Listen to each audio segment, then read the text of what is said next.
bobo fruit kwalba bobo leaf kukar miya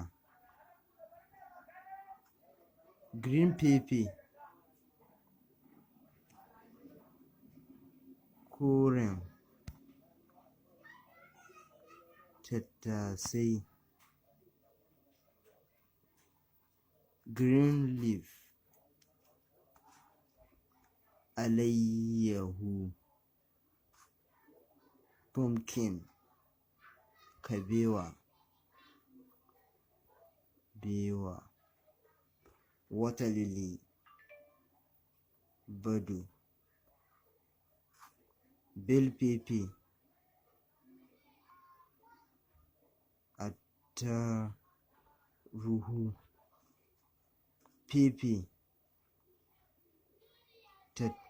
tattasai garlic tafarnuwa kola nut goro